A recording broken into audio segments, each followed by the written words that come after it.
Hello and welcome to another video. In this video we're going to be working on some root to leaf numbers. And in this problem you're given a binary tree containing digits from 0 to 9. And you have root to leaf paths, and each root to leaf path represents a number. So for example in this is a root to leaf path, so this represents 12. This is also a root to leaf path, so this represents 13. And you basically want to take every single root to leaf path and add them all together and return the result. And a leaf is a node with no children. So in this first example, like I said, this is 12. So essentially you just go down the path, and then the first digit is like the top one, the second digit is the next one, and so on and so on. So you have 12 and 13, and you get 25.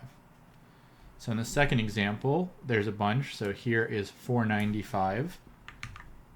Here is 491. And here's 40. And these are all the root to leaf paths. So as you can see, like as this tree grows, there's going to be a ton of paths, right? Like if we just get a picture of a tree without even needing to, like, let's say we have something like this, like there's going to be a ton, right? Like this, then this, then this, and so on. There's going to be like a ton. So the main thing to figure out here is, like for most of these, is like I said in yesterday's problem, you're going to want to do almost all of these recursively, and you want to figure out, like, what do I need to pass down? What relevant information do I need to pass down? And what do I need to return? And as I suggested yesterday, for a lot of these problems, the easiest thing to do, and it will be the case for this one, is to have a global variable outside of your recursive function that we can just update. Because then we don't have to figure out what to return. Because, like, if you think about it, for all these, like, let's say we go to all these nodes, like, what would we even return? So let's figure out what to pass down first. I think that part is pretty straightforward. There's obviously like a bunch of ways we could do it, but the way I'm going to suggest is just pass down the value up until the node, and then do all of the returning in here, but instead of returning, use a global variable. So what I mean is when we go to this node, we can just pass like 0. And then when we go to a child, we'll just pass down like the current total so far. So we'll pass down a 4, and we'll pass down a 4 here. And then when we go to this child, we'll pass down 49 and 49. And then once we get to a leaf node, we can just simply take the value we have here, multiply by 10, add the leaf node, so we'll get 495, and just update our global variable. So once we get to a node with no children, we just get its value right there. Because we have the value up until that node, we just add the value there, and then modify our global variable. And same thing here, and same thing here. And then we don't have to worry about what to return, because if you do it the other way, like if you just manage to like figure out what to return from all of these and somehow return a total, it's going to be a lot more confusing. So this is the easiest way by far. So essentially, all you do is you start out with 0, and then for the value that you pass down, you just take the value that you passed in, multiply by 10, and add the value here. So this will be like 0 times 10 plus 4, so you get 4, so you pass down 4 and 4. And then here, you multiply the 4 by 10, get a 9, so you get 49.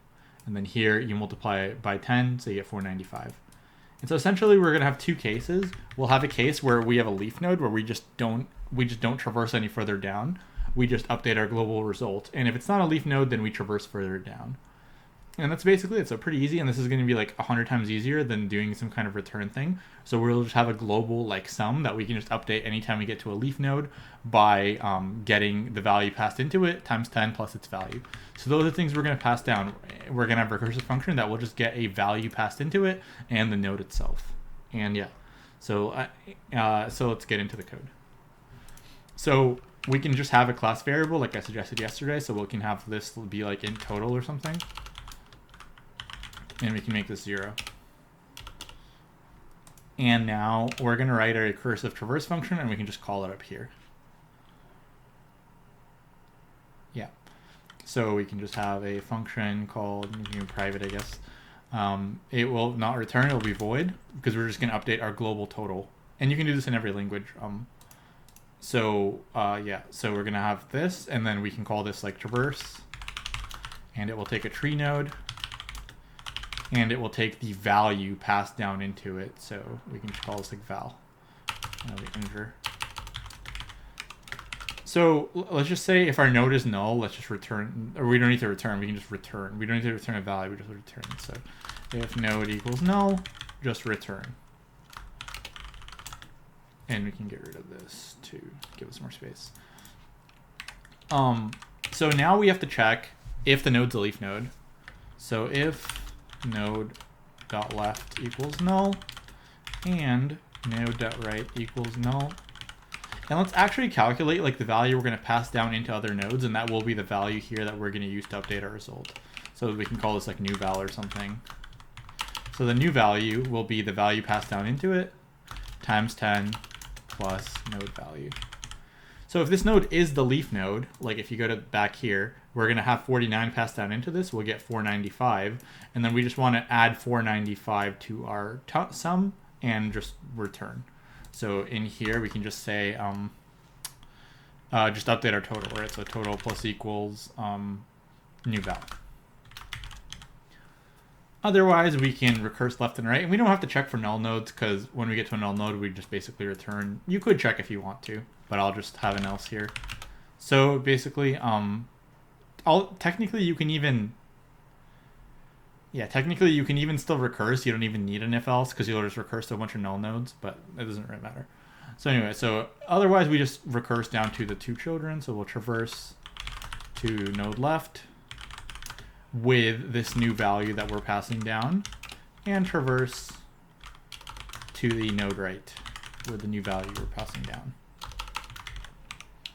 And then in our original function, all we have to do is call traverse on the root, and we'll pass in 0 as a starting value because, like, let's say we just have the root, like let's say we had a tree like this, right? Basically, we want the value in here to be 0 plus 4, which would just be 4. So that's why we want to pass down 0 to start off. So we pass down 0, and then we finally return the total. And so this is like the class global variable that we can use. You can write this in a bunch of different ways, and we just modify the global variable in our recursive function as opposed to figuring out what to return. We just return void, and it makes things a hell of a lot easier. So let's run this.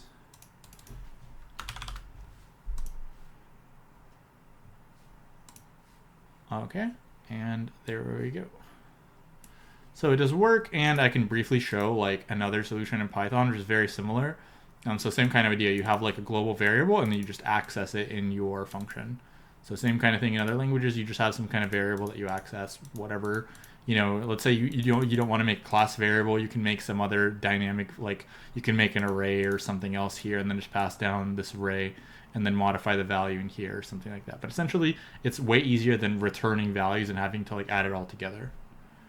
And so here, our time will be O of n because we visit every node.